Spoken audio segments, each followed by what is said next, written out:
Hey, you Lincoln? Abe Lincoln? Ah. You have not appeased the GoPro gods, bro. It looks good. Okay. Hell yeah. All right. Do I look pretty? You look great, man. Perfect. So yeah. Thank you. All right. So here we are, Adventures in Podcasting number 3 with LARPhArDeR, a.k.a. NotTaylor, NeverBreeze. Never. A.k.a. There's another one. TaylorBreeze. What else you thinking? Liberty Actual Protocol. Oh, Regarded Protocol. Yeah. And the Regarded is definitely a deep, I don't know how deep anymore because nothing's really deep on the internet, but if you understand Regarded, then you understand Regarded. And that's where that whole acronym came from. Okay. Yep. What does it mean? You can't say it on YouTube. That's easy. It rhymes with regarded. Okay. Yep. Well, either way, it's great to have you on the podcast, man. Yes, sir. Thank you for having me. It's nice to be on, finally. So, for those of you at home, we're having the same drink that we have with Ruger Rye. It's Fresca, grapefruit juice, and Kumbe. One of the best things to come out of Colombia. So good. One of the best things to come out. And I don't know if you can tell, but I've upgraded a little bit. We've got a patch wall here. Got some lighting. Absolutely. Nice ashtray. I got a surprise for good old LARPhArDeR here. Oh boy, he's getting fancy in here. Yeah. So I want to start with the basics with you, man. Uh-huh. You're one of these fairly new people in my life. Oh, yeah. I've known you for a few months now. Yep. But I'm curious, like everybody else, how'd you get into airsoft, man? I was working for a land clearing company, and the owner and my boss and me and him had a pretty good relationship, and he brought up airsoft one day, and I drug him. Like, I called him some pretty, silly names and made fun of him and, acted as if it was... in my mind, I still thought that, like, the guns were springers and everything was made out of plastic, and I didn't realize that it evolved as much as it did. So after, maybe 2 weeks of talking to him about it, I finally decided that I would, and it was after he put, not a full metal M4 in my hands, and I just knew at that point that things had changed in the sport. And then he brought me out to CIA. That was the first field that I ever played at, and I was hooked from that point on. I've watched the episode with Ruger Rye, pretty close with him. Enjoy everything that he does, and he says it best that it's therapy. It's definitely something that it just frees the mind. It's an incredible thing to be doing, and I'm glad that I get to be a part of it. Like, the community has been really accepting, and it's amazing. It's amazing. You were one of the first people to use the term therapy with regards to airsoft with me. Yeah. That was when it really clicked in my head. Mm-hmm. Because it is. Because I've made videos talking about like depression and stuff like that, and for whatever reason, it just didn't click with me. Like, this is therapy. Some people don't understand that sometimes you just need to sit down and talk and run around and absolutely get that sunshine and whatnot. Absolutely. But so your first game was at CIA. How long ago was that? Yes. I want to say, excuse me, I lose track of time pretty easily, but I'd say I got into the sport, from day one, probably 6 months ago, if 7 at the latest. So it has been a very short time span, and a full kit. Yeah. Oh well, prior service. So and that we'll get in. Yeah, we'll definitely get into that, because in some ways it ties in, and then in other ways it ties in at none at all. So I definitely want to touch on that. But yeah, prior service, so having kit and knowing how to set it up and knowing how to run, different platforms, that was a big plus. Already having things purchased and or from supply that I didn't have to spend money on, and now I get to put it to use. Like, I'm big into prepping and preparing for things that I believe are coming, and I was just like, wow, I actually get to now now test these systems, whether they be chest rigs or plate carriers, different mag pouches. Now I'm running things that aren't just supplied. I get to spend money on things and see how they work, and it's really nice to be able to put all that wasted money to use now. I get to use it. You're not the only one, man. Yep. Like my vest and everything I had because my dad was a prepper, and he wanted me to, of course, survive the apocalypse with him. Mm-hmm. And it's something that's it's funny when you don't expect these things that you bought for like a catastrophe to be like, oh my god, these things are actually like, they're useful for me to avoid the daily or the weekly catastrophe. Absolutely, of, like, absolutely. All of my friends that made fun of me for wasting my money, spending my money on something that would never happen. It's not the justification I wanted, but it's definitely suitable, justification. Like, okay, now, but look, now I'm actually using it, so it wasn't wasted money. I know. Yep. We, whenever my neighborhood here, whenever there's a disaster or something, luckily we all know each other. We're all friends. That's so the way to talk to each other. That's the way to do it. But we recently had, and I may be going to court just to watch this, mm-hmm. but we had a guy go through our neighborhood and basically like open up the car doors that were open and like go through and steal a bunch of stuff. Well, like he got arrested, mm-hmm. and before he got arrested, my neighbors that were like totally anti-gun. They came over to my house. They're like, "Hey, can we borrow a gun?" Imagine that. Yeah, it's like, look, that's not the way it works. I can't just loan you a gun. And they're like, well, I mean, if you see someone on our property, can you shoot them? This is where you have to hit them with the, well, do you have the, the correct paperwork and your tag stamp? I'm definitely going to need to run a background check on you. Then nobody realizes injustices until it's being inflicted on them. That's the problem with the whole anti-gun thing going on, is like, until you are in that situation and really understand, just maybe take a walk in somebody else's shoes before but I know, especially in the airsoft community, I'm preaching to the choir on that one, so that's not going to reach any new ears. Yeah, so many people are not anti-gun. Yeah.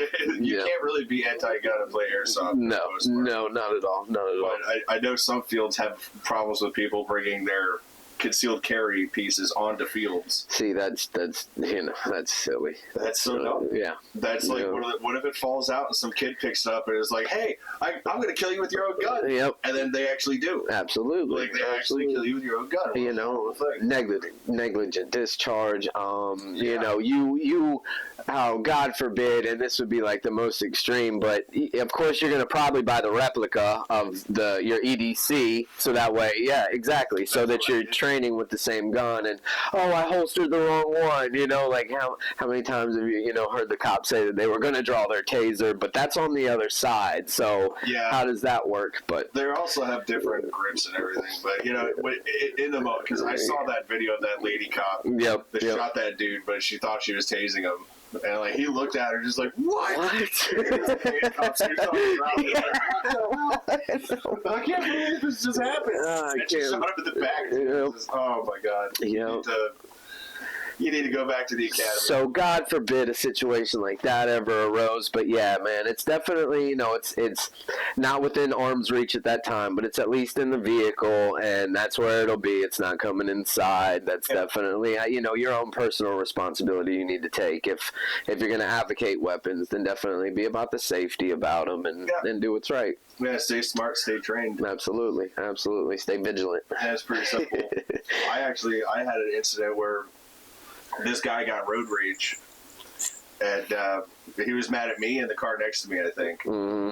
And he got out and he was screaming at both of us. And then I looked at him and he was reaching his glove compartment.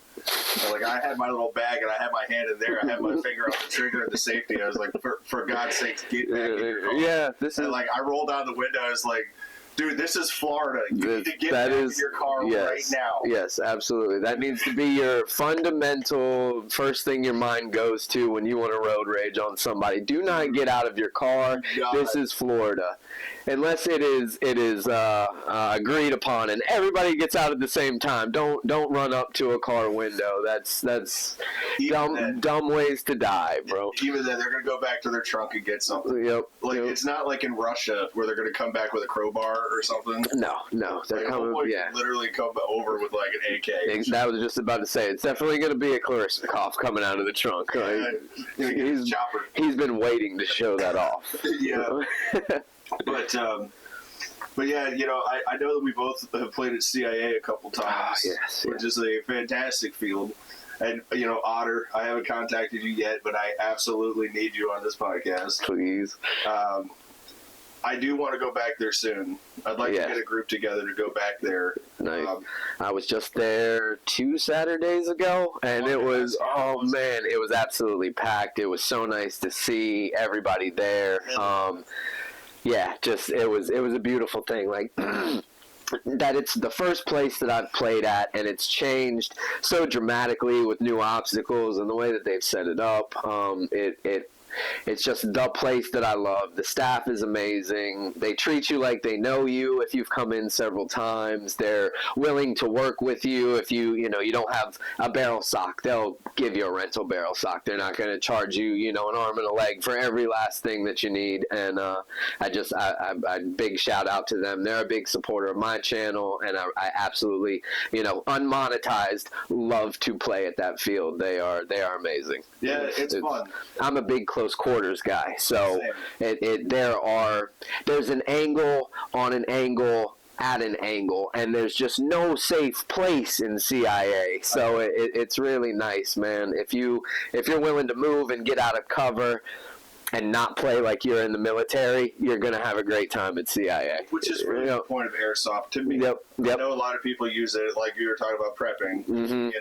I could totally see that. Yep. If you've got a team, then it works. If you've got guys that are moving with you, then absolutely you can make it more mil sim and more, training oriented. Yeah. But if you're playing with some strangers, then you definitely have to play it like airsoft. You can't play it like you're gonna get upset. Yeah. Oh, bro. And you're just not gonna. Yep, that's what I was gonna say. The first 2 or 3 times it was really challenging. Like, I got drug across concrete. Like, I was not expecting 12-year-olds to just annihilate me at every corner. Dude, they're quick. They're fast. They're not scared. That's why the Chinese and the Russians will never be able to invade us. Yeah. They think that we're bad. Mm-hmm. The fighting generation. Wait until they find our kids. Mm-hmm. I don't even have kids. Yes. Thank God, if I had a kid, though, oh my God. I'm telling you, it fills my heart with joy to see the, littler, now I don't want to say little kids and stuff like that, 14, 15, 16, 17, that age. Yeah. I mean, running mag drills, like, it's no problem. Dropping a mag, and they've got a new one in like 0.3 seconds, and they're back up and firing.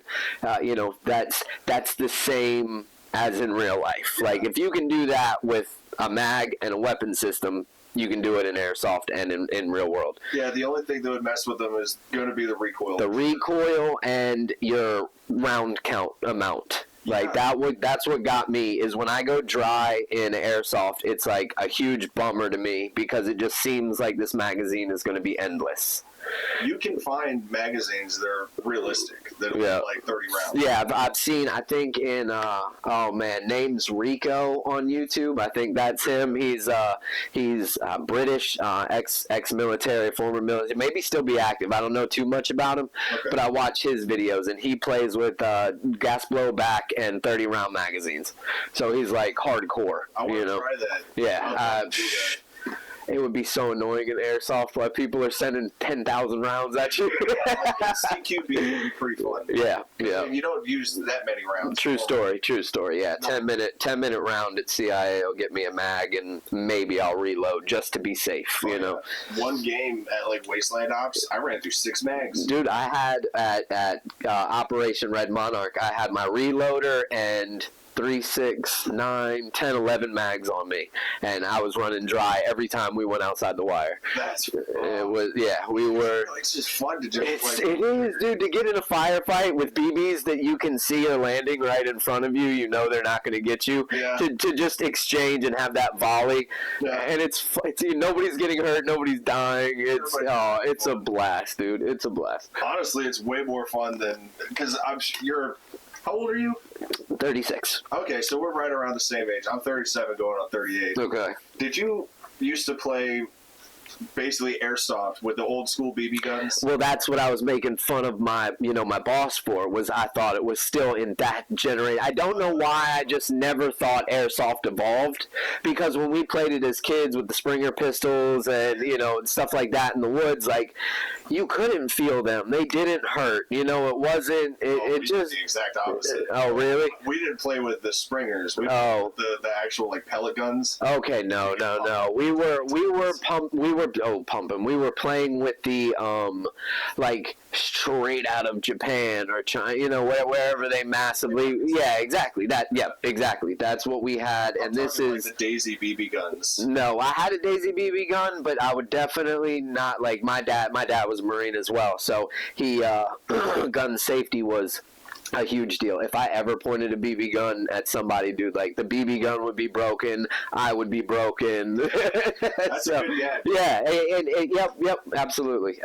He definitely instilled a lot of good morals. Yeah, I got my BB gun after my parents divorced, so my mom didn't know anything about guns.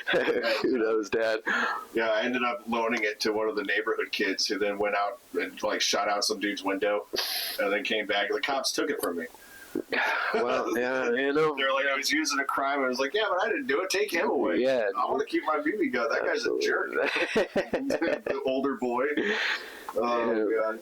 But yeah, this month I'm going to try to get down to CIA at least once. Absolutely. Let me know when you're going, and we'll try to do it. Because I had Matt, who was the CO at Operation Red Monarch. He goes by Resident Spook on Facebook, and then Matt Rose. There you go. Okay. Resident Spook. Yeah. I didn't know that. Yeah, on Facebook, but Dad was a spook for a while. Sorry if that was a name drop that shouldn't have been, but it's all good. That he was there. He's a public figure, right? Jeremiah was there. My buddy, Navy buddy of mine, Jason, was there. It was just there was a bunch of people that all knew each other on top of a absolute packed staging area. There was standing room only, and every table was full, and it was just a beautiful thing to see, man. That's what you love. Yeah, I do. I love seeing packed fields. That's why I love player appreciation days. Oh, for sure. Not only the fact you're playing for free, yep, but you're playing with everyone. Yes. That's why I would love to see every field do that. I know CIA can't really do that. True. Yeah. Yeah. They're still new. Yep. And same thing with GCA. Absolutely. Yeah. I don't know if you saw it, but their deal on that other building fell through. I did, man. So now they're going with their original one, which is the one they really wanted. Okay. A lot more parking. Oh, that's good. That's always a good thing. I mean, a lot more parking, pretty much the same square footage, still going to be heated and cooled. Cool. Can't wait, man. It's Hell yeah. Great. Definitely been an uphill battle for them, and I'm glad they're sticking to it. Kudos to you guys for staying in the trenches and fighting it out, because we all appreciate being able to play at the field that you provide. Cheers. Yes. Hey, GCA, come back soon. Hey, Will. So, you alluded to it earlier, but you're one of the airsofters that we were talking about earlier that is a veteran. Right. You're a veteran of the Marine Corps. I am. Yes, sir. Hoorah. Thank you for your service. Hey, man, my pleasure. And curious, as a veteran, I have a lot of questions for you, as a veteran questions. Right. But first off, you talk about airsoft being therapy for you. Right. I think you mentioned to me that it felt like the good aspects of being in the military. Yeah. I wanted to have you elaborate on that and how it feels to transfer from, or actually, how about we start off with what you did? Okay. All right. In the military. All right. I was second reconnaissance out of Camp Lejeune in North Carolina. I came in, and I got a really good deal. There was a lot going on in the reconnaissance community, and they had to fast track some things. And I made 0321 like extremely quickly through the pipeline that I was going through, and it was nice. That was my father's MOS. Nice. So following in footsteps, and got deployed 2 times, and did my time over there, and came home and kind of tried to get back to normal, get back to real life. Yeah. It took a while. It was difficult. Didn't have many hobbies. I was medically discharged, so a lot of the team that I was working with, they stayed enlisted, and I got shipped back home. So even though we stayed in touch, there was still that void where they were there and I was here. So just a lot of times moving through life, followed the veteran playbook, the alcohol problems, got married, got divorced, got lonely, got depressed, and then I just decided, through my boss, that I was going to now try something new, try something different. And it was a very big deal where I thought like there was going to be something that sparked, some kind of flashback, and there was going to be issues. But then instead of just going to the field, like I said, there was a couple weeks span before, I was making fun of him, and then I got serious about really wanting to go. And in that time period, I watched a lot of YouTube videos on airsoft, and that's what brought me to create my own channel, in the long run. Yeah. But watched a lot of YouTube videos and just saw the camaraderie that was happening between guys, and the fact that, they were having a really good time doing this thing. I know enough about CQB, and I know enough about weapon systems. I know about what I'm doing in situations and to keep a cool head and stuff like this. So I'm going to give this a shot. And if there's any negative aspect of it, then it's probably not for me, and I didn't spend any money on it. I've got somebody who's lending me equipment. But like I said, I went out there and I had an absolute blast, even though I was just annihilated, because I try, I try very much to just stay humble about my past and those experiences, because now I live in the civilian world, and I don't like people who walk around that are entitled to things, so I'm not going to be part of the problem. And thank you. Yeah, man, I think people just really need to think about other people more. I think is a big deal. So sorry, I lost train of thought. It's okay, man. The drinks are a little strong. They are. They're good. They're incredibly good. I put like a quarter of the bottle in that, so you did it right. Yeah, we'll be good. So goodness. So you were talking about. So hold on a second. So your first game ever was at CIA? It was. Yeah. That is a rough place to start. It is a rough place to start, bro. You're there with like a person. I'm gonna have him on soon. Slaughterhouse, who is one of those. He's. As long as I've known Coy, I've known the Slaughterhouse. I gotcha. I haven't like had as many interactions with him, but he has always been an elite player. When I learned about Speedsoft, I called them all Slaughterhouses. Mm-hmm. Like when I saw the die masks and the pistols. Yeah, bro, the speeds. Oh yeah, dude. That is a hard place to start for sure. Yes, and there definitely wasn't a lack of speed softers on the day that I started. All HPAs, and definitely doing things that I had never seen before. Just the absolute disregard for their own safety. Yeah. That is the biggest difference between the military and this.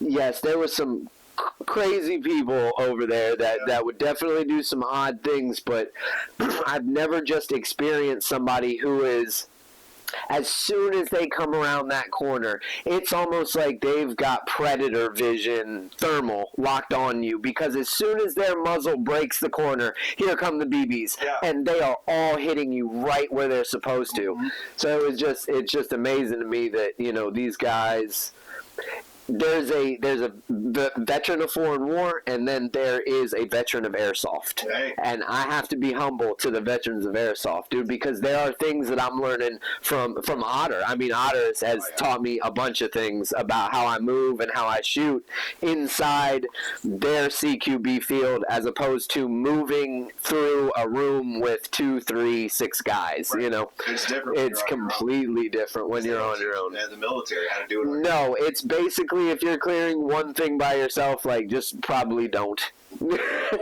Just don't. Just yeah. back a little bit. Yeah. Wait. Yeah. Don't do that. Yeah. So have you reached out to any of the airsoft veteran? Oh man, yet? not any. I post and I share for Veterans for Airsoft. Yeah. Yep. I don't share them, but I do like them. Absolutely. Whatever support. Hey man, yeah, and that's I get to that point as well. But yeah, anytime. Just posting too often to where people are like, man, Adventures at Airsoft, dude, get a life. Yep. But yeah, I have liked and shared their stuff. Haven't really reached out to them because they're in another state, so I'm not in a position to travel right now with kids. Yeah. So this is where I've got to be. But when GCA opened, there was Levi was there, who's the leader of Brazen Squirrels, and I met him just by chance and sat around and talked with him for a little bit, and his buddy Forrest. I love you guys. And he, I don't think it was probably like an hour had gone by before even the topic of being veterans had come up. And he was in the Army, Marine Corps, and just absolutely hit it off. You know, before the talk of being veterans came up, and then got to play with them, and it was an absolute riot. And I realized that the people that are there that are veterans, I've met several since then, but there's just a humbleness to it, to where people are not dying. Nobody is you get ouch, but nobody is getting hurt. Nobody is getting, really messed up, and it's a game. It's fun. If you are getting mad, you're getting mad at yourself. If you're getting airsoft mad, it's your fault because you got shot. It's their objective to shoot you. So if you let it happen, don't be mad at them. Right. That's why I leave that in all my videos. I try to give them their props. Yep. A lot of the times when I get shot, it's because I'm honestly just being stupid and having fun. Yep. I'm a giant and I'm running around like a kid. Absolutely, man. Absolutely. And I've got you in your love handles before, man. It's great. It's so great because I know that right afterwards I'm going to hear, oh, right in the love handle, and I'm going to feel terrible about it. It's terrible. But, I prefer that over the crotch. Oh, yeah, for sure. My worst spot is right here. I have a little armor gap, and I swear to God, I don't get hit anywhere else more than right here. It's disgusting. I can't stand it. With patches or something. I need to. I recently got shot in the crotch by Matt Boyle, who hopefully is going to be next week's guest. I was hunting him down as Dr. Raoul Duke, and I killed him with a fly swatter. This is bat country. You need more? I do, brother. I'm going to grab some. Get you some more. Thank you. I'll let you pour it. I don't spill it everywhere. Yeah, you can't see through this cup. No. But it's a very fruity drink. I mean, it's pink, so it's probably not for everybody. But this was something that also happened after the military, man. Was that I didn't give a shit what anybody thought about what I drank anymore. I will drink the softest, fruitiest drink. Put 5 umbrellas in it. Put as many pieces of fruit as you can around the rim. More fruit, the better. Yep. You're not charging extra. Yep. Give me a whole orange. I'll take that home with me, man. You know what I mean? I love getting a drink in a coconut, or... I've never had a drink. No, Daytona, Cocoa Beach, of course. I'm sure they have them in Clearwater, and I don't mean to be hateful, but, like, the East Coast is got it. Like, they've got surf, they've got... Indian Rocks Beach. Oh, yes. And when storms come and there's swells out there, Indian Rock Beach... IRB basically has some pretty good surf, man. They're the closest surf shop to us, is Indian Rock Beach Surf Shop, or Necton Surf Shop, I think they changed it to. There's not much surfing here on the West Coast. No, man, not unless it storms, dude. There's nothing to create waves. It's all flat. Flat.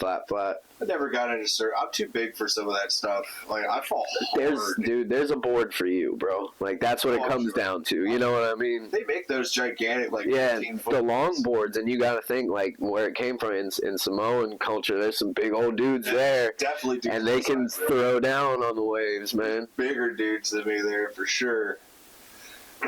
So, what else is, like, interesting about... I know that you own your own landscaping company. Yep, thank you. Tailored to You Landscaping and Design. Just started in October.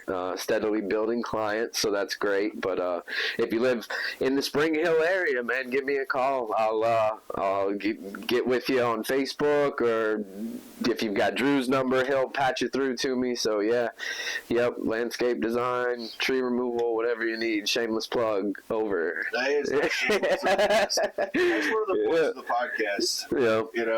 I never gave my mission statement on what this is, but definitely. Like we never get. You're one of the few people, since you live in my neck of the woods, that I have actually had a conversation with. Right. Yeah. Outside of what year is that? What gun is that? Like, yep. I love this. That was a great game. I love this. I do. It's fun, but I mean, that's the whole point of this podcast: is sit down and get to know you, and everybody else can get to know you. Absolutely. It's a beautiful thing, man. I think it's good for the community.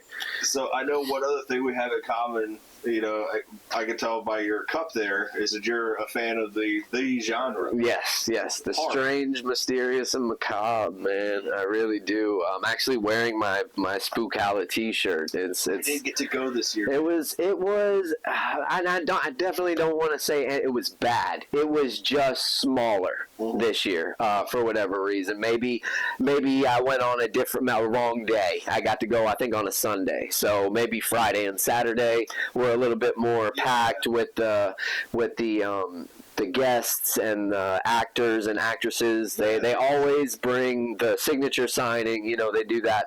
What got me to go the first year, 2 years ago, was that Corey Taylor was there and performing, and Slipknot all day long, and I got to see him perform the SpongeBob SquarePants song, and I got to see that live. It's on YouTube. You can check it out. But I got to see that live, and I just thought, like, never in a million years would I get to see that. That's awesome. It was really good. To see that again. Unless you watch the video. Yeah. But yeah, it was really cool. That's badass. See, I normally go to Spooky Empire. I haven't heard of that one. I go to Tampa Oddities with my girlfriend, and then Spookala. Yeah. Yep. Those are the two things that I've made myself do to get out of the house, do something new. Yeah, the horror community is a lot like the airsoft. It is. It's so good. I took my son, actually my 6-year-old, he was 5 at the time, took him to the last Spookala convention, and it's incredible. The first year he went as Chucky, and he got into an argument with Freddy Krueger, and then the second year that he went, he was Jason, and Michael walked past. I mean, a really good costume, really good jumpsuit, everything was to the nines. And he walked past my son, and my son walked behind him and poked him in the leg with his machete, and Michael turned around and he's got his knife or whatever, and I mean, a 6-year-old boy, and who knows how old this man is, and they just stared off for a good 2 minutes, and I was able to get a picture and everything of it, and I just thought that was so great, that people show up to be, it wasn't bothering him that this little kid just stuck him in the back of the leg with a fake machete. Yeah. It's the same thing with airsoft when a kid shoots us. It's like, oh man, that's the future. Yeah. Do not scorn that child. I remember this viral video I saw of these kids in a pumpkin patch, and one of them is wearing the Michael mask, and he's walking around on the hay bales. He falls down, and before he gets up, he rolls over on his back and does the whole. Nice. You've got to, man. You've Just got perfectly to. timed. Like, that is the future. I hope that kid becomes president. You know? Yes, that's who we need. Those are the type of people we need running this country, man. Yeah. Regular people who care. Yeah. I'm curious about your your favorite horror movie. Man, it's got to be the Halloween genre. It has to be. Myers. Yep. I absolutely love it. You know we have a Mike Myers of Spring Hill, right? No. Yeah. No, Batman of Spring Hill is the only one I knew about. There's a Darth Vader of Spring Hill, too. I think he's teaming up with the Batman of Spring Hill, right? I think I saw a post about that. Yeah. I'm playing a charity game for Mass Miracles. Okay. Which hopefully is going to culminate in a Batman versus Darth Vader lightsaber fight. I could dig that, bro. Yeah. I could get down on that. Yeah. But we know that Batman can't kill Darth Vader, so what do we do about that paradox? I don't know. Aaron's the one writing it. His kid. Oh, Aaron's writing it? Okay. All right. Yes, and take your time, brother. Go ahead. Yeah, his kid had a brain tumor, or has a brain tumor. It is apparently benign. I haven't made a post about it that it's benign. And he's home now, and they're basically waiting a week until they could go back to surgery to have that benign tumor removed, and they're going to biopsy it to make sure that it is non-cancerous. Cool, man. So as of right now, things are okay. So, the GoFundMe, you can still donate to it because they do still need some help because he had to take like a week off from work already, I think. Yikes. And they have to be around him 24/7 because he's having seizures. So if he continues to have seizures, you got to stay on that. That's not a good thing. Definitely not. Man. But on a happier note, do you think that those teenagers deserved it at Camp Crystal Lake? I think they did. I do as well. They mommy. That's a stretch. That was a stretch. I actually, I watched them when I was young, and I don't remember what about them that I wasn't attracted to. But when I was young is when I got into it, and it's sad to say, But I have much older brothers, so they were not a bad influence. They had good taste in movies, right? Yeah. So they brought me to the horror genre, and they let me, see some things that mom and dad would definitely not approve of, and it was the Halloween franchise and the Texas Chainsaw Massacre franchise. Yeah. So, and I was really happy about that because then we got The Devil's Rejects and House of a Thousand Corpses and Three from Hell, and I knew who all of those people were because of Texas Chainsaw Massacre. So that was like, oh my god, that's great. Yeah. But Jason, I'm sorry. Go ahead. Well, I was going to say Bill Moseley is in both of those franchises. Yes. Absolute. Texas Chainsaw 2. Yes, absolute excellent actor. And then the scariest person alive in House of a Thousand Corpses. Mm-hmm. He was the first person that actually scared me. Yeah, bro. There's probably people like that. Oh, yeah. All around us. Oh, yeah. The Otis Redding character is ridiculous. Captain Spaulding, huge fan of Captain Spaulding. Yes, man, yes. I loved him. So I didn't actually realize that, it's either Friday the 13th 1 or 2, where I think it's 1 where Jason makes no real appearance as Jason. It's all his mother. Yeah, it's the first one. Yeah, so yeah, absolutely. Off with her head. That in the first Scream movie. Absolutely, off with her head, dude. She was terrible. She was a terrible person. Dude, and that was so cool because I'm a nerd, so I like the behind the scenes stuff. Mm-hmm. So apparently, if you watch the first one in slow motion when Linda Voorhees is getting her head chopped off, you can see that it's literally just a statue and then a head, and then it's held on by toothpicks. No way. And then the props guy has a real machete, and he's literally just cutting through the toothpicks. That's so cool, man. But the funny thing is, when you look back and her hands go up and stuff like that, look at how hairy her hands are.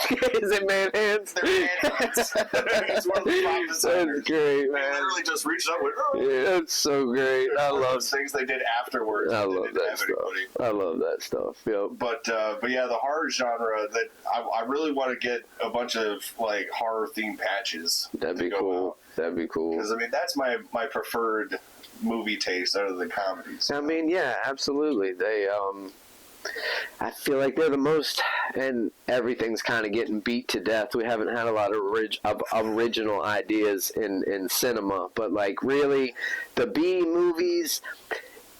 You never know. Check out the B movie, the B horror movies, and I say B like the subpar ones that didn't make $17 billion at the box office. Yeah. If you can make it through like the past 30 minutes of them, really give them a chance, because there's some gems out there that the acting might be but the plot, the way that things work out and develop, there's a lot, man. It's not a rom-com.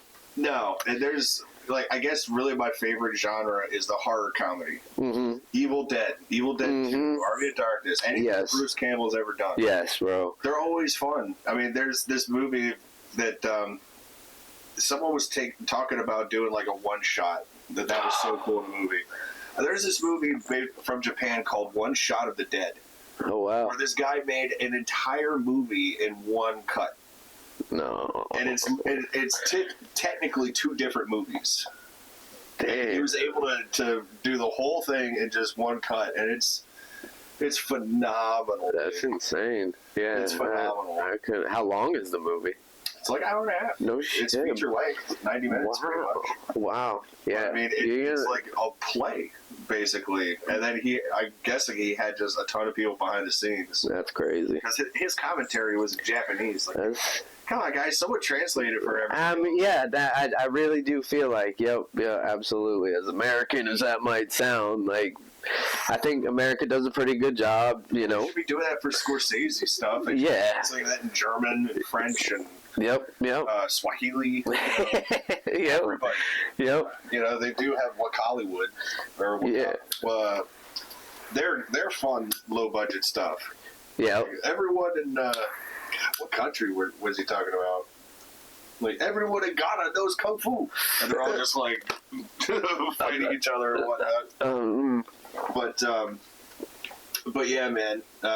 So what else about you do you think that people don't know? Like, I don't know you all that well. I'm not sure, bud. I've been in Florida. I was born in Florida. I haven't been here my whole life. I did some moving around, and then, of course, the military takes you other places. Yeah. I really don't have much. Not too much of an open book, but So why did you start your YouTube channel? I'm curious. I'm gonna be a huge fanboy right now, but like I saw Admin Airsoft and the camo patterns that he was wearing, and he's out there in Ranger panties, shorty little booty shorts, and he's putting together good content. I really enjoyed watching him. That was one of the things that got me into the sport, to where I realized people are out there having fun doing it. Hell yeah. And then when I started this process, it was definitely going to be driven towards getting more veterans to play, and so far I already have one on the list, my buddy Jason, Swamp Donkey, Navy vet, and that makes me happy. But I didn't want to bombard the community with a sense of entitlement, to where I'm a veteran, listen to me. I want to play with vets and vets only. I don't care about what you guys do, and you guys are obviously LARPing. So, and that was the thing too, was to own that word. Like, I'm LARPing, bro. I'm not in a war. I'm not in the desert. I'm in a warehouse playing with a bunch of other dudes ranging from like 14 to 44, I'm Todd for ATS. Like, not that I want to be like, oh, he's so old. He definitely moves around. He gets around. But that's an old guy having a good time playing airsoft. You can't be mad at that. And when you go to outdoor fields, because, I mean, CIA doesn't have it yet, but it seems like every single outdoor field has that one guy that's older. Mm-hmm. They call him Pops. Yeah. Everybody's got a Pops, dude. Yep. And what a holy cows, we have one at Wasteland Ops, which, Randy, I definitely want you on the podcast here, but he was at Kazovac, right? He was the one that got honored at Kazovac, right? Well, congratulations to you, bud. That was a beautiful ceremony. Yeah, he's good people. He shares the same kind of philosophy that the vast majority of airsofters do. I really, yeah. It's if you come into it with this I'm a veteran and I know better than you attitude, then like you're gonna have a bad time because you're gonna get drugged. You can't treat it like the military. You have to treat it like airsoft and be humble in that fact and just say these guys are doing something that I need to learn and be humble and learn. So I think that was the big deal for me, was like, wow, there's people better at this than me. I want to be better at this. Yeah, because airsoft is different than real life for sure in so many different ways, but it's mainly the LARPing aspect that I really like. I think where I got completely derailed before was how it was therapy, and I think that's what it was, because I was definitely talking about being depressed and being like just in a place of having nothingness, and that's what I mean by it's therapy, is because nobody's getting hurt, you get to just throw your hand up and say hit, and then go back to respawn and do better the next time. You're not getting flown out. You don't have to go recover for 8-12 months. You get to go back to respawn, turn your butt around, and come back with a better attitude, ready to do something different. If you run right back up to the same corner and you get blasted in the face again, it is literally nobody's fault but your own. Yes, I have too, man. Because I'm expecting him to move. Yeah. It's airsoft. There are differences between what the enemy is doing. If they've got a good position, they're not going to move. They know their position better than you do. So it's difficult. There was a learning curve. Yeah, it's a different beast. But yeah, I also view it as therapy because my life got so much better. It really did. Because it really did. Community. Exactly. That's the main thing. There's a really other, big deal about it is that you can.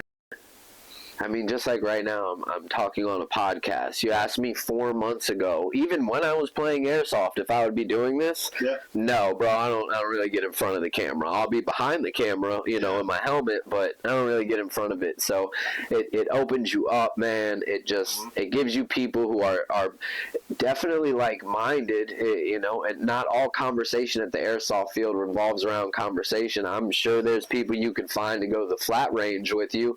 It's just that this is so much more intense than the flat range, and you're going to get real mag drill experience. You're going to get real sight over bore, because with airsoft you can have a red dot, but the BB is going to do what it wants to. So when if you've got just a slight little curve, or it's going to come up at this many feet, then you're going to learn that. You get a lot better at different practices. Yeah, I always I mentioned this before, but like one of my little wins was when I was able to just pull a magazine out of my vest, put it in my gun, put the other one away without dropping everything. Right. That was a huge win for me. Absolutely. Absolutely. And, things just keep progressing, and I am going to have a range day. Yeah. I have access to a private range. Very nice. And it's basically a pistols range. I'm going to invite everybody that's been on the podcast to come out there and shoot. We'll make a video and stuff like that. That would be a great video. Enjoy ourselves. Heck yeah. But let's see. So, yeah, that was a good time. So you are going to be one of our recurring guests. Absolutely. I'll come back. Minutes for me. I'll come back as many times as need be. Oh yeah. So I know one of the things you're always talking to me about are your conspiracy theories and whatnot. Yes, I'll fill your head with bullshit. So like I said, I had a surprise. So I was in Sarasota. I decided to go to that art exhibit that Yes. And I decided to pick up a mascot for our recurring conspiracy segment. Oh my goodness. Oh man. Look at how true to life. So that's what's going to happen to you, aliens. You come here, we are going to gank you. Unless you want to be like completely peaceful and show us your ways and tell us how to get out of the problems we have. Yeah, but it's like a shrunken head, kind of. It's incredibly morbid, and I love it. Yeah, here, let me. What are you doing? What are you doing with him? Well, bring him back. See that guy? Yeah. I don't know. I was going to call him like Marvin or something. Well. But it works. I mean. It does. But I saw that. I was like, okay, maybe we have our conspiracy talks. Yes. Popping out. Yes, absolutely. The mascot for, Adventures in the rabbit hole. Yeah, the rabbit hole. Adventures in rabbit holing. I'm telling you. But yeah, so we do have props here. Since we're talking about conspiracies, let's go ahead and get comfortable here. Absolutely. Don't want them getting into the thought bucket. So the first one, this is my UN helmet. I know you were saying, like, I'll be able to blend in when the UN invades. Absolutely, absolutely. I don't know anything about the UN. All I know is that it seems to hate them. So okay, the UN so conspiracy theory goes... I was really going to Google, why does everybody hate the UN? And I figured I was going to pop up on some search lists. And you will. Probably on plenty of them. Absolutely. Yeah, everybody's on a list, man. But the whole UN deal is that... from my understanding, all right, I've done my research, and I don't want you to just listen to me and either say that that's the truth and I believe it, or that's absolute, BS because I know this. This is my understanding of it, all right, is that by the year 2050, nations will basically be dissolved as far as, like, the United States, Canada, and Mexico. We will just be... The U.S. Yeah, the U.S. or North America and South America and Central America, and we will be under the rule of the United Nations. And if martial law doesn't work and our own military is unwilling to take out its citizens, then the UN, of course, would come in because they're not people of these lands. It wouldn't be something I don't think that the UN would have much conscience about as much as, American citizens fighting the American military on... So why would they be attacking? Why would our government need to exterminate the people? I think that they've really come to the realization that there's just too many of us on the planet, and population control. We are now becoming a drain. We are becoming something that just makes too much trash. We are destroying their world. They're the rich. They're the ones that can actually afford to buy the land. They're the ones that can actually afford to do what they want to do on this planet. Mm-hmm. So we are basically just in the way. I can see that because apparently, like Zuckerberg, he's got a gigantic bunker. Yeah, yep.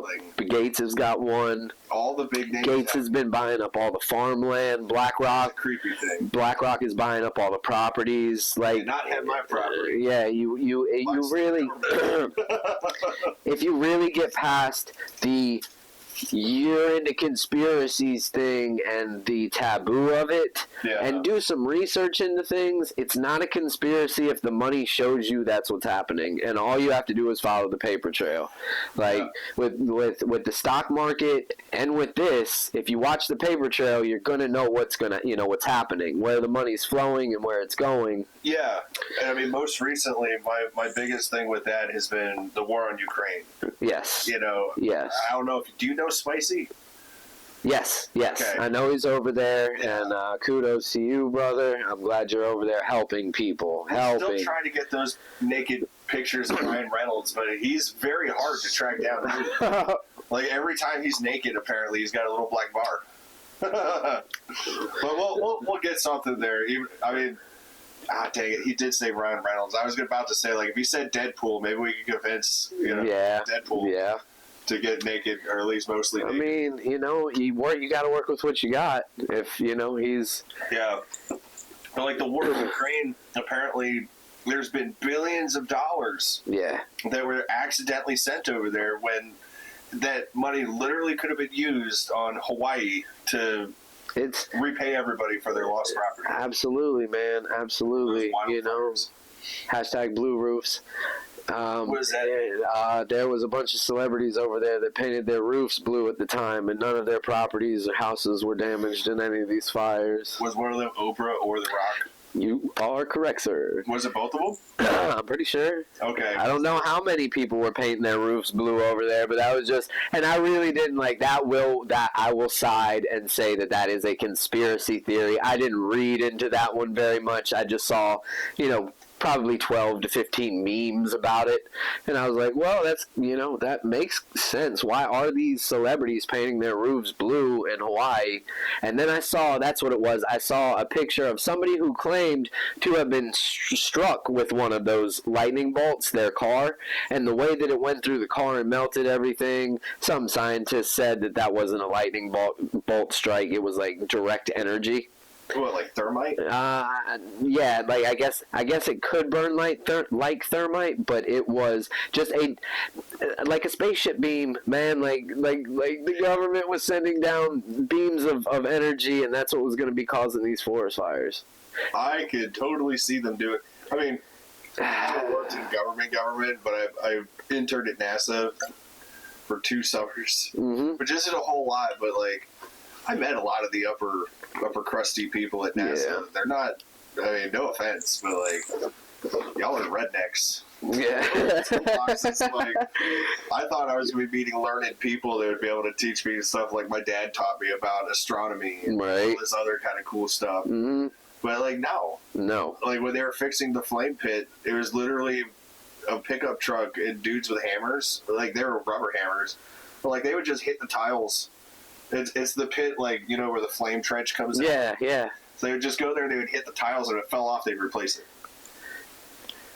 And it's the same kind of crap with the space shuttle. Yeah, the Challenger that blew up was just because of some O-rings. Yeah. Like, most recently, they figured out that there's, like, moisture caught in the tiles on there. And, like, I even said this 10 years ago. I was like, why don't you invent, like, a suction cup thing with vacuum cleaners that sucks all that out?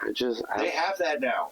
If you keep spending your annual budget, you will get more of an annual budget next year. So I know, that's why they spend $10,000 on a hammer. Yeah, man. You know, there's no hammer that costs $10,000 unless it's like gold plated. It's NASA's hammer because straight up gold. Because you can write with it in space. Oh snap! I forgot about it. What is it? Ambiance conspiracy segment. The red lights. Yeah, I think the white lights are better though because we're actually able to be seen better. I thought that was going to be cool to be able to conspiracy court. Yeah, it is nice. But so I like the lightsabers. Another thing, like speaking of aliens, like don't you think it's weird that all of a sudden the government is talking about how aliens are real and yada yada yada. Yeah. Meanwhile, they're like seriously screwing up all over the place. Like it's a distraction. It's a distraction, or if you are brushed up on Operation Bluebeam, it is a plan that is already devised that states that if there is alien contact with humans, that the government is going to automatically make them out to be a threat and scare and fearmonger people. The Men in Black theory. Yeah, in that way. But just that, like, if Dan Aykroyd apparently. Yeah, yeah. He talked about that. I saw the Men in Black would disappear. Yep. So it's a creepy story. It's just weird how many government programs, especially in this last like big dump that the CIA has done about all the things that they can now divulge because it's been so long. Yeah. And the Kennedy files, MK Ultra, just things that they are indeed doing. But it seems that nobody wants to look at that and say, that sounds a lot like today. Yeah. Yeah, I'm pretty sure whatever they were doing back then, they're still doing today. Yes, The old saying is, if it ain't broke, don't fix it. Mm-hmm. And if they're making a ton of money, why would they care? I feel like that's the point of so many people. I totally understand that too, man. And that's kind of my thought process is if you own, the vast majority of the world's wealth, why do you have to have more? Like, if I had, I guess so. I guess it's just a different brain function that you and I have. Because to me, if I had, shit, if I had $200,000 in the bank, like, I'm not going to spend and ball outrageous and pop tags, but I'm definitely going to feel okay. Oh, yeah. You know? I'm going to be very secure in where I'm at. Yeah, it's having that nest egg, you know. It feels good. I had a nest egg once. Yeah, I think all of us did before this whole COVID thing happened. Yeah. I wish I didn't say that word. I could have come up with a different one. This video's getting banned. Well, we're not monetized. True story. We're wearing our hats. Not to mention, like, I want to speak freely. I do too. You know, I do too. I want to censor myself. I want to be able to do that. Absolutely. I'm a shadowy person saying that. The problem is, man, is like, if you look on YouTube, like 70%, I guess if I'm being like liberal about it, like 70% does not give a crap what they say. Yeah. They don't. So it's if like you're making them money, they need a filter. They need to be told what to say. Like I know. I mean, there are people that straight up scam people on YouTube. Yes. I mean, I watch. Yes. I try to stay up on some of the stuff that happens with YouTube, being a quasi YouTuber. Mm-hmm. I can't consider myself a YouTuber yet. Not yet. We haven't got there. No, we haven't got there close. We got more than 500 subscribers. Bro, you're so close, man. I feel like sitting on a mountain. Yes, that's dude. Every time I get a new one, like I really appreciate you guys because that pretty much says like, hey, show me another video, and I'll try to make it better. You know, like that. That's really what it's for. Is I'm gonna play airsoft regardless if there's a camera on my head. Yeah. I really am. It's just that I like putting memes and shit. I like making it funny. Like it's a fun thing to do for me. So I really appreciate y'all watching. Hell yeah, dude. Yeah, I'll put the link for your channel in the description and everything. Much appreciated. But I've been catching up on the Y-Files. Thank you. Yeah, you like? Do you like honest opinion? Did you watch the one on Neanderthals? Yes. Or Neanderthals? Like the most recent one? Yeah, the one that's like 45 minutes. Yes. Does it really make you rethink some stuff? It does, but other things is like. Because, I mean, some of the artist depictions of them had them with, like, swords and stuff. Yeah, this is AI, is what I put it to, was that they were definitely using AI to make those renderings. Yeah, but, I mean, it's terrifying. But I do understand, because, like, for anybody who hasn't watched the Y-Files or whatever, it's like a conspiracy show that he put me on, a conspiracy show that Taylor put me on to. But basically, their thought process is that humans, as we currently are, coexisted with Neanderthals. And Neanderthals aren't like most of us thought, where they just have sloped heads. They're basically us, but bigger.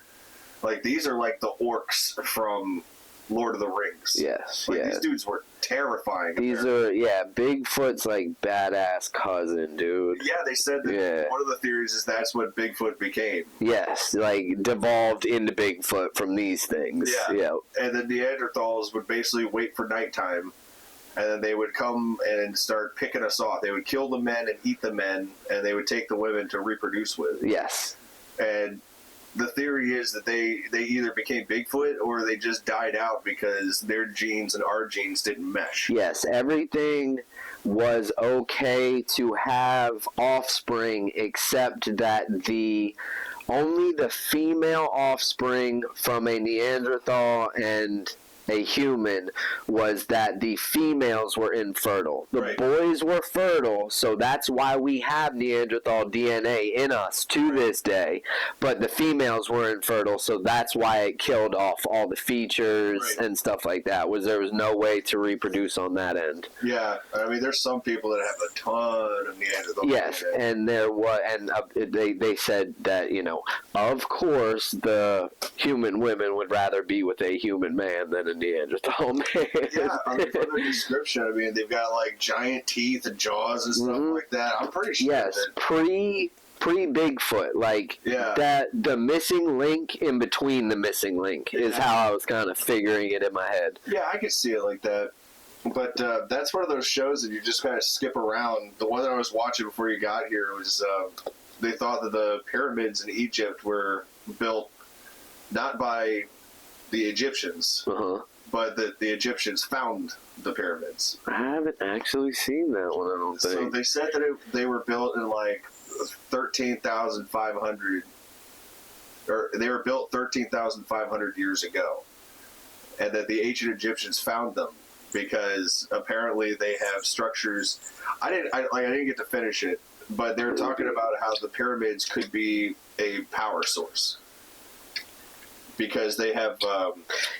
They're yeah. Go ahead. Sorry. There's some kind of hydraulic pressure or something like that. I need to rewatch it, but it's one of those things like by raising the water and lowering it that they were doing this. I think so, and they also had like an inner structure that apparently was tuned to an audio frequency, like F sharp. I do remember that one. Like the pyramids are instruments. Yes, I do remember that one, and I think that one was like above my pay grade, brother. Like I did not understand that one at all. There are definitely some where I'm just dumbfounded. Yeah, I'm gonna have to watch it again, but some stuff like that is like, you know, I like to wear my tinfoil helmet every once in a while, but I'm also like, dude, I'm technically a scientist. It's so you not. have to show me proof. It's not, and that's where it is. Is like that. Where does the conspiracy end in it? Because, you know, the VAX was going to save everybody, you know, and then it really didn't, and now Pfizer and them are all having to come out and talk about it, and it's like, you know, I wish that people would just. You don't even have to not trust your government. Just question them. Just ask questions. Yeah. Ask more questions. That was probably the most disgusting thing to me was the people that were like praising that they like that one guy had that Dr. Fauci song. Yeah. They're like, when you watch it, it's like, did a third grader do this? Are you an adult? Yes. Like, what the hell is going on here? Yes, I've watched. Do you not know? Like, apparently he's done a whole bunch of crazy crap. Yeah. I haven't gotten all into it just because, like, 2020 was the worst year of my life. No, Dr. Fauci was questioned maybe a week ago, 2 weeks ago. Again, I get timelines messed up, but was questioned on the news program that I watch, which is, you know, Redacted News on YouTube. Gonna plug them. Not monetized again. They are a great news outlet. Okay. Redacted News. And they were showing the interview of Dr. Fauci where they were questioning him based on quote unquote things that he said to either get people fearful of the virus or to get the VAX, and he couldn't recall, he couldn't remember. He doesn't believe that he said those things, and it's like bro, I remember you said those things because it really didn't matter if it was CNN or Fox News. You were plastered on both of them saying these things. Yeah, he's all over the place, and you know I do appreciate the medical professionals and everything like that, but there comes to a point where you're kind of fetishizing them. Mm-hmm. And I feel like that's what happened during COVID. Yes, and anybody who spoke out about it and kind of made more sense scientifically, that's what really got me. Yeah. Was anybody who said anything different wasn't just ostracized, they were shut down and silenced. Yeah. If you're being silenced, you're saying the right things. Yeah, and it's a sign of bad times to come. Yeah. When people are being silenced like that. Yes, exactly. You're only going to get the information we want you to. These people are crazy. They don't know what they're talking about. Well, they've been used to controlling the narrative forever. Yes. You know, since like the 50s or 60s. And it's been a lot easier to do because even though the GOV has been involved in shady shit forever, it's just because we're sharing memes. Like, literally memes are sharing the news nowadays. Like, you'll see a meme and you'll not understand it, so you might be inclined to go on your browser and figure out what this meme was talking about, and you're going to get a wealth of knowledge about some really crooked stuff that's going on in the world. Yeah. Unfortunately. It's really good the way that Facebook hasn't silenced the people who kind of take their freedom seriously is through memes. And you know, if you write a post about, you know, being anti this or against this, you know, political candidate, they're going to silence that post. They're going to get rid of it. And they do definitely, you know, reject and ban people for their memes, but if it just, all you got to do is plant a seed and let somebody read some things, and then they're going to make their own decision, hopefully, instead of seeing it from a Fox News or a CNN, because they are this path or this path, and really we all need to be walking in the center, because we are not multimillionaires. We don't need to keep letting multimillionaires tell us what to do. I know. I'm so tired of that. And like, I don't know if you remember, but there's this senator, some chick. She's got 3 names. So she was wearing this dress that said "Eat the Rich" all over it when she was at some rich like ball. You're the and rich. Like that dress itself could probably pay like the rent of tons of people. I'm telling you, 100%, 100%. That is at least a $10,000 dress. Yep, I don't have, and that's another thing. If anybody is watching this and just like, bite my head off for any of my views, like, capitalism has been the best, I think, form of economy that you can do. But the fact that we have allowed the major corporations to buy up all of the other major corporations, turning them into super duper, corporations. Yeah, megacorps. When one company owns everything, that's a bad deal. That's a monopoly. You're only going to get what they want, and that's our fault. So it is, and I mean, that's why I try to shop local. I try to support people locally. Yes. I'm trying to get involved, or at least meet some of the people in local government. Yep. Like our mayor. Absolutely. But, Marvin, I want you on the show.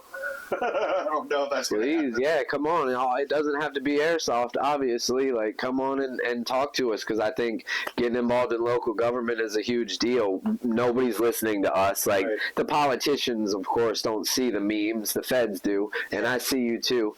But, yeah, we need to get involved in local government.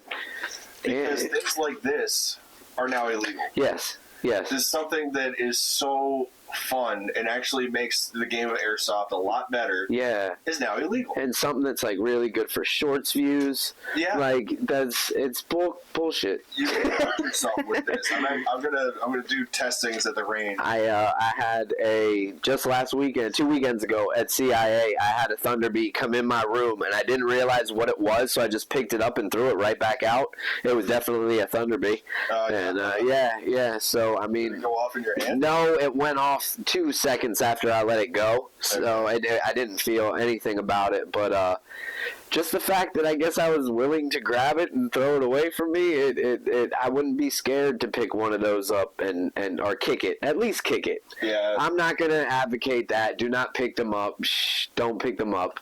If it's on the ground, like, just give it a little nudge away from you and your buddies. I've seen videos of refs picking them up and like, oh, it's a dud, and it goes off with their hand. Like, obviously it hurts. Dude, I was so scared for you. No, it doesn't. I think that it would just cause like a really bad, like, basically concussion of the hand. Yeah. I've had like bigger firecrackers go off in my fingers, and it feels like it hyperextends them. You know what I mean? Yeah. Now, bring up a thing that scared me to death, and I don't ever think I told you about it. We were at GCA, and I threw my Thunderbee in the Chef's Kiss, best spot in the world. I came around the corner, and I threw it. You were press at the time. You had your press vest on, and my Thunderbee didn't go off, and you went and picked it up, and the entire time you had it in your hand, dude, I was so scared for you. I was like, no, Drew, no, give it to me. Just give it to me. Yeah. Well, that scared the crap out of me, dude. Yeah, if it went off in my hand, that would have been funny at least. Would have been good footage. Maybe, hopefully funny for you. I don't know if I'd have been laughing and like. Well, I need to get one of those. Don't. I'm not happy with mine. I need to finagle it more. There are actually tens of thousands, not tens of thousands. That's an over exaggeration. There's a couple. There's a good bit of how to troubleshoot your Thunderbee. Okay. And it really kind of sucks, man. You need to either like drill more holes in the CO2 cylinder bore where you drop the CO2 in, and you need to Teflon tape the threads of the outside canister, the black canister. And it's just like, give me an Enola Gay, and I could just I could pull it and throw it, and that's all I have to do. I don't have to troubleshoot anything. I just don't. Well, I got it so sweaty. I was I was at the Red Monarch event, and I sweat on it all day. And I went to pull one, and the wire came out of the grenade. But absolutely, I tossed it, and absolutely nothing happened to it. And I guess I completely saturated all of the powder. Yeah, it's either that or something came to disconnect. Because I've had people pull the pin, and it just rips the whole top of the grenade off. There's that kid from the grand opening of Gulf Coast Airsoft. He did that. Did he? Yeah, one of those Speedsoft kids. He used to hang out with that guy that's going to jail. That's a good way of introducing that. Screw you, Alex. Hey, man. You deserve what you Hey, get. man. Yeah, dude. You can't be acting like that, bro. You can't go to a field that we all love and assault people with your airsoft gun. Yeah, bro. Honestly, I hate to say it, but mag dump the mag dumpers, dude. If somebody comes up and mag dumps, man, never mind. No, I go straight to the ref. Yeah, you got to go to the ref, right? Because now you're committing a crime. No, it would be nice to be able to give them a taste of their own medicine, but it's not. That's the reason it happens, you know. But the society we live in doesn't allow it to happen. No, what he needs to do is get punched in the face. Yeah, Honestly, I do, because my nephew is going along that same route where, because my sister died and his father's a deadbeat, he's in the system now. Right. So that's a hard thing to get out of. It is. And child services, I was going to take him and raise him like my son, you know. Mm-hmm. But they were like, "Yeah, you're not allowed to apply corporal punishment." Yeah. What do you mean? Yeah. You mean handcuff him? I'm not doing that. Yeah. They're like, "No, you're not allowed to spank him." I was like, "What do you mean? This kid is literally punching people in the stomach and laughing about it because he doesn't know what pain feels like." Yes, he doesn't know what the treatment is. That's what I'm saying. Yeah. You don't know what unjust is until it happens to you. You Bro, that Alex kid, I'm gonna make a whole video about that because it was just a disgusting situation. Yeah, and I watched a video. It was a TikTok, but it was on Facebook Reel. I haven't made it to TikTok yet. I'm trying my best to stay away from that one. I can't. I'm not allowed to have TikTok on my phone. I really don't want to. It steals all your info. everything, and it it's going. pictures of you every It's going to the worst places. Mm-hmm. But I lost my train of thought again. I hate when that happens. It's all good. My mind just blanks out, dude. Yeah, but that kid, I am going to make a video about that because, there were some people that were supporting him that are fairly high up in the YouTube thing. Or there's one person that was supporting him that was fairly high up in the YouTube thing that hopefully he's going to realize that it's not a good idea to support psychopaths like that. Yeah, no, it definitely he was getting not. into it with CJ, the owner of Gulf Coast Airsoft, who, by the way, is an ex-cop and ex-army. So, if he's telling you something about law, probably got it. But that's a video for another time. Right. But, yeah, what are your favorite conspiracy theories? Since I've got this heavy-ass helmet on. Oh, yeah, right. Let's get through this so we can take these off.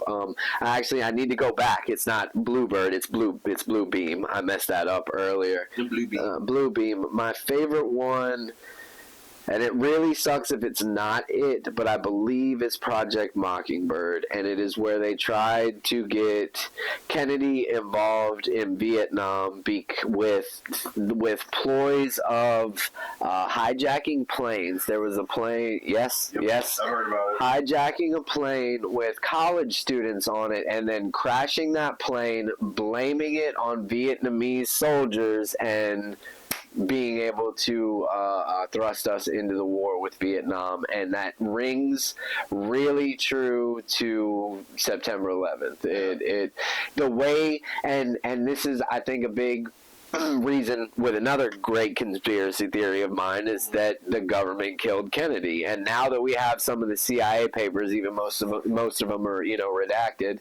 That's definitely the best possibility. It does seem that the CIA killed Kennedy. And I mean, if you've ever seen the movie Shooter with Mark Wahlberg, don't look at it from the point of view that he is in that movie going after whatever target it is that he's supposed to be showing the government how to assassinate. Like, do that with Lee Harvey Oswald. All right, Lee Harvey Oswald is helping the CIA and telling them, hey, if I was going to take this shot, man, this is where I'd do it from. This is how it was going to happen. Yeah. Then it happens.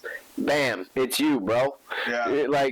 That's ridiculous to me. Come on, bro. What does an American Marine have to gain by shooting President Kennedy? No, you know what I mean? Someone's paying him. Absolutely. And now that the CIA documents have come out, Oswald had a CIA handler. He started a special. I don't know if it was special ops back in the day. But whatever he was getting into was a little bit more secretive. And then all of a sudden, his military career ended. Yeah.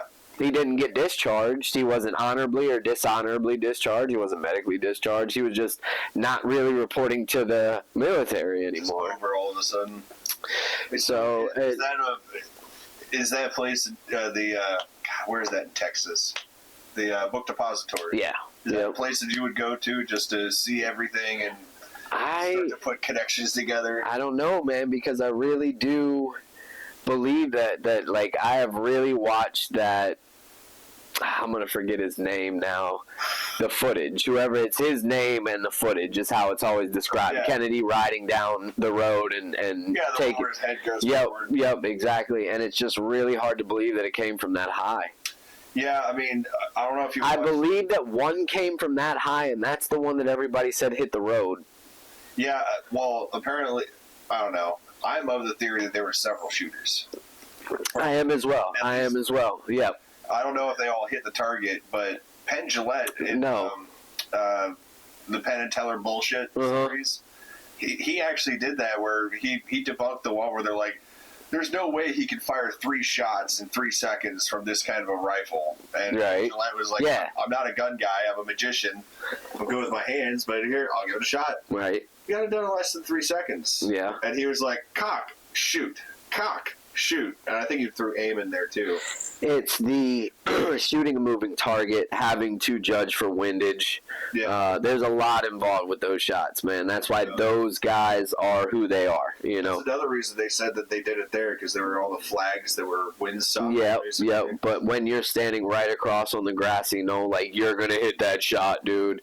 The bullet that hit the congressman or whoever he was in the front seat, there's no way that traveled through Kennedy's body, hit the seat, then hit the senator or congressman and went through his leg. Like, it just didn't make sense. I think, crazy stuff. Dude, I think that they shrouded that in so much mystery, and then what happens after in the hospital with how the CIA and the Secret Service handled it in the hospital. Like, you don't go against the United States government. You don't. And I mean, I am not a Trump thumper. That's not the way that I'm going with this at all, but it's just so crazy to me that, like, yes, he evaded taxes, and that's absolutely horrible for the American citizen, so you can't say that he is a godsend. Right. He took more gun rights away than Obama did. I'm going to be absolutely clear that I'm down the middle of the line with this, but, like, they're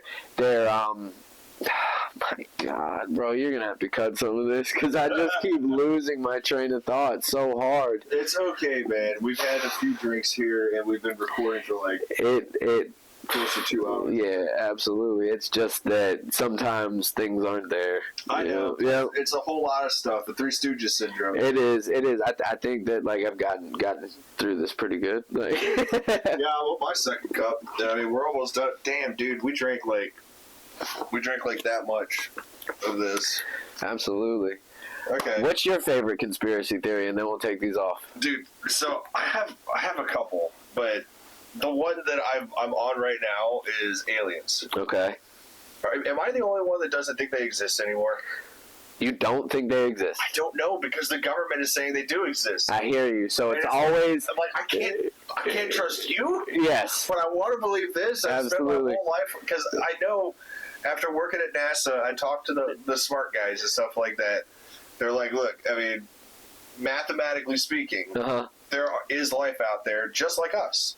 Yeah. Not just bacteria, but intelligent life that builds and conquers and stuff like that. Absolutely. And every single one of them is like, I hope to God that they're just on the complete other side of the universe, and they're not able to figure out how to get here before we can get there. Because if they get here before we can get there, they're going to enslave us. But I think they know that we're here. I think that they already know. We put it out in the universe, dude. Like, we literally sent out that satellite that had a record that had, like, a man and a woman on it, which I guess now is outdated. Yeah, you can't do that. You didn't have all the different genders on there. Yeah, you can't do that. But no, I have always been a firm believer in aliens, and my parents let me watch the X-Files. So, dude, that was dope. That was dope. I hate the way the government is tiptoeing around it. I think that a lot of the UFOs, like, I think it's probably 50-50 if it's actually extraterrestrial or if it's us.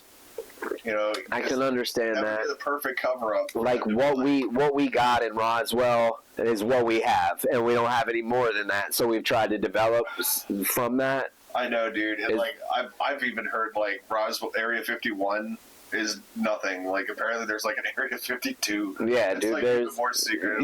Yeah. But, like, my main thing, I do think that they're real. But, like, when you listen to people like Bob Lazar, yeah, you know that. Yes, very, very well. Yeah, he drives it home, because it's like he's not, like, yeah, he's gaining some notoriety and stuff like that, but mostly he's getting derision. Like, he's getting made fun of by most of the people about what he's talking about. But he has a basis, and that's what counts, you know? He does. Like, the only thing, like, I have a feeling if we do still have that technology, that alien technology, we're going to see a picture of it pretty soon. Because someone's going to smuggle a camera in there somehow. Or someone's going to get an old pair of Google glasses. I don't know. Like, I don't know how well their security is, but that's all we need is just a photo. If you think about what they did to Snowden, you know? Go to Russia. Tell us that UFOs are real. I'm fine with that.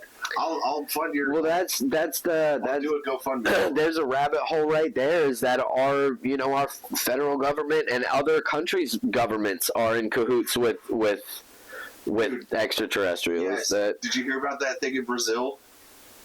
Which one? So there's a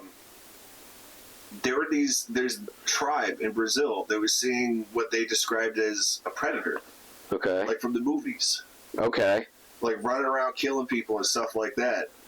And apparently when they contacted their government contacted the U.S.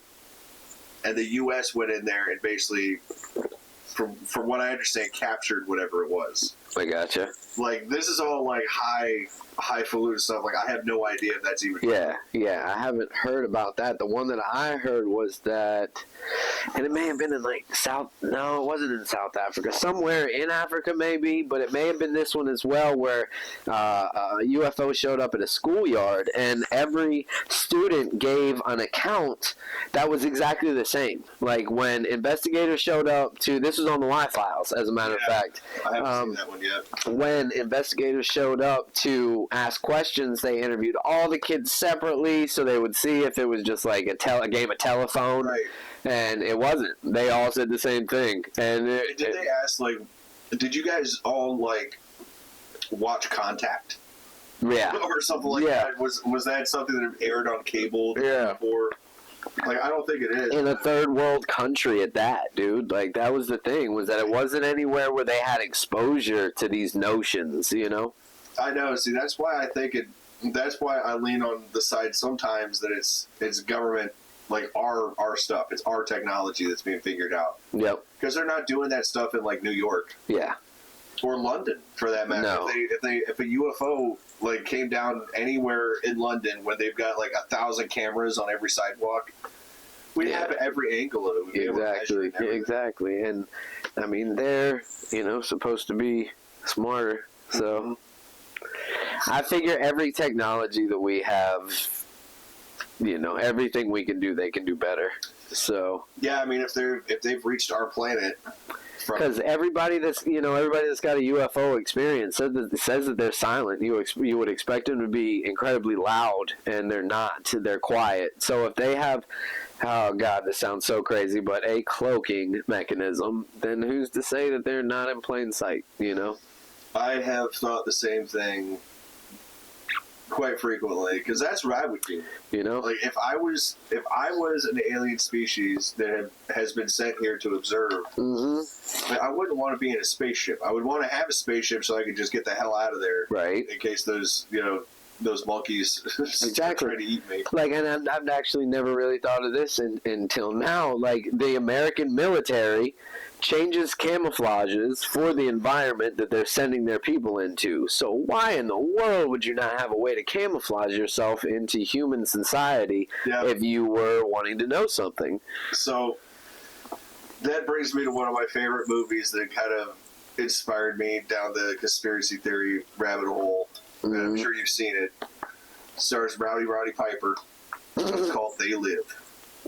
I have not seen that, bro. I have not seen that. Oh my God! Have you seen the Pizzagate movie though? I have. You have. All right, so you got one up on me then. All right, I will find this movie you're talking about. They Live a lot. Yeah. So They Live stars Roddy Piper. It has Keith David. Okay. In it. The movie's famous for a couple things. One, the sunglasses. So he basically gets sunglasses, and spoiler alert if you haven't seen the movie, he puts on sunglasses, and the billboard that he was seeing that said, "Hey, Miller High Life" or whatever, it's just a white background and black text that says "Obey." Okay. He'll look at a magazine, and it says "Spend money." Turns over. I know what you're talking. Okay, I know exactly what you're talking about. I have not seen this movie, but I want to. I was just watching. I'll let you borrow. All right, cool. I do. I'll get you your other movie that you let me borrow back first. Like, let me do I haven't yet, bro. I haven't. It's insane. I let him borrow. If you're into insane horror movies, it's called Feast. It's about these alien beings or demons or something. They never really suss it out. Attacking a bar in the middle of nowhere. And Henry Rollins is in it? Henry Rollins is in it. Henry Rollins is in it. And it has like one of my favorite lines from a Hollywood tough guy, which I'm not going to ruin it for you. Yeah, okay, yeah, don't. But it's so good. It's so good. Plus, anybody who's already seen it already knows what you're talking about, right? It's a low budget horror flick, but it's done really well. Again, bro, it has Jason Mewes in it. Really? Yeah, from Jay and Silent Bob. That's crazy. Jay himself. Nice. And he, of course he dies. Yeah. Pretty much everyone does. Everyone. But yeah, it's that genre, man. I love horror. All right, are we done trying to evade the feds? Yeah. All right. Yeah, I think we're good. All right. Conspiracy corner is over. So, is there anything else you really want to go over while you're here? You're going to be back for sure. Everybody on the show is likely going to be coming back. So this isn't like a one and done. Yeah, I would say. But you're gonna, since you're 10 minutes away, I figure if someone cancels, we'll just have you on here. For sure. Yep. I would. I guess my biggest thing is thanks to CIA for what you guys do. One of my sponsors is Arcangle, and I knew I was gonna mess that up. Arcangle Designs on. He's doing Etsy, but he's doing patches. He made this hat for me. Really love him. He's made my stickers. If you guys are looking to get PVC patches made, talk to Orion. Yeah, that's where I got mine through, so I definitely want to plug him. And then definitely, like the video if you did, and leave some comments and questions, because we don't do this live, so anything that you want brought up in the next video that I'm on, or for Drew to ask, please leave some comments. That way we can keep this thing going. I appreciate you. Yeah, I think this is this is a fun way to break up the week.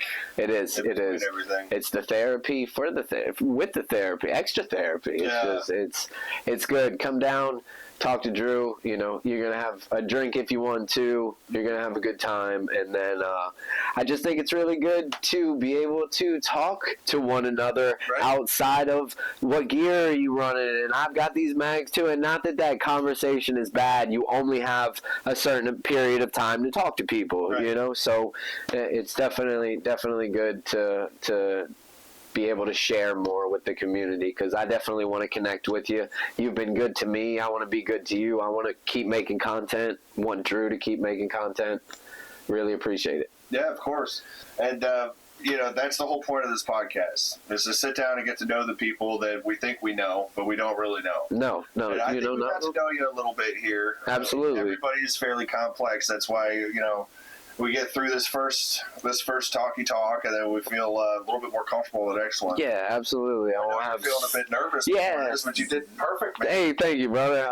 Good job. I you know, got some little holes in my brain and stuff, and sometimes the thoughts don't come through. So I apologize to you guys, and I'll maybe be more on track next time. Yeah, I'm sure you will. You know, maybe we'll have a list of the topics, especially for the conspiracy corner stuff. Yes, definitely, because I could really conspiracy corner. I could go on a day about euthanasia, you know. So it's just like I definitely forget what the heck I'm talking about sometimes. It's all good, man. We could pick a topic and explore it. I'll research it too, and we can have people ask questions. Yes, that would be great. Like, I'm definitely not going to copy the Y-File style, but if you guys have an extra 45 minutes, check out the Y-Files and then ask us some questions. I can't give you all the facts, but I can definitely give you my silly opinion. Yeah, at the very least we can discuss it. Absolutely. Figure out what's going on. Yeah, maybe find out some more. Yeah. All right, well, this was Adventures in Podcasting number 3 with LARPhArDeR, NotTaylor, NeverBreeze. Never. And, yeah, dude, it was great sitting down and getting to know you. This was an absolute pleasure. I can't wait to do it again. Perfect. Yeah, hopefully we'll do it sooner rather than later. Yes, sir. All right, man. And until then, we'll see you on the next one. Y'all be good. All right. Oh, my God, I sat down too. I gotta pee so bad. Yeah. I have to.